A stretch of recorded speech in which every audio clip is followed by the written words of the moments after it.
There's not going to be a President Donald Trump. That's not going to happen.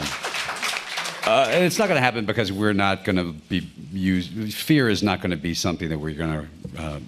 That's going to be what drives our country. We're not going to be scared of Muslims or immigrants or, women. The worst thing about George Clooney isn't the unremitting bullshit that streams out of his mouth. It's the way he always acts as if he's got the moral high ground. You don't have the moral high ground. You're supporting one of the most corrupt politicians in generations. You're supporting a woman who took $100 million from Gulf state dictators, countries responsible for some of the worst human rights abuses on the planet. You're supporting a woman who's in bed with Saudi Arabia, a country that bankrolled ISIS, Al-Qaeda, and was involved in 9/11. Trump is actually a result, in many ways, of the fact that much of the news programs didn't follow up and ask tough questions. That's the truth. Really? So if Trump wasn't asked hard questions, why do studies show that he got the most negative coverage out of any Republican candidate? The ratings go up because they can show an empty podium saying Donald Trump is about to speak, as opposed to taking those 30 seconds and saying, well, let's talk about refugees, which is the biggest crisis that's going on in the world right now. Okay, George, let's talk about the refugees, because it makes complete sense that you would throw your support behind Saudi Arabia's preferred candidate. You see, Clooney and the Saudis have a lot in common when it comes to refugees. They both whine and bitch about refugees all day long, while taking in precisely 0 refugees. Saudi Arabia has 100,000 air-conditioned tents with bathroom and kitchen facilities that can house 3 million people, sitting empty for most of the year. How many Syrian refugees have the Saudis taken in?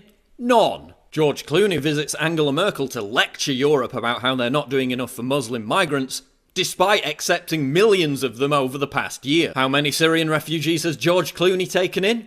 None. 0, nada, zilch. The guy's got 5 frigging mansions, 3 of which are in Europe. He's just bought another one in Britain for £10 million. Clooney and his wife have got room for a new swimming pool, a home cinema, a library, a steam room, a spa, a gym, a wine cellar, and 8 empty bedrooms. But no room for any refugees. So Clooney, when are you going to do your bit for the refugees you care so deeply about? Or is this just one long, tiresome exercise in virtue signalling? I wonder. How dare you lecture Germans about accepting more refugees from the comfort of your $100 million Lake Como villa, while people in villages like Sumte, with a population of little over 100, are inundated by 750 unassimilated Muslim migrants. We've lost the ability to get to and tell the truth and get to the facts. Seriously.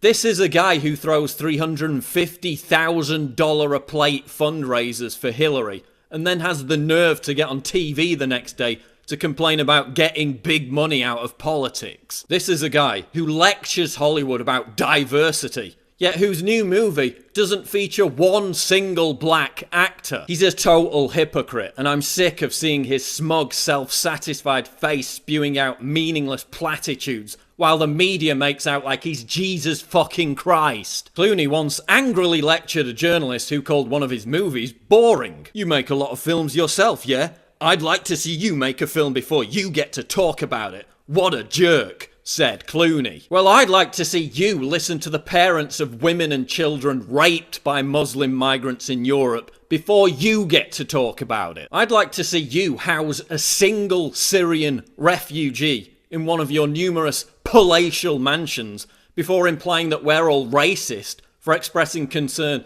about the millions of Muslim migrants pouring into Europe. George Clooney is a total prick. Fuck George Clooney.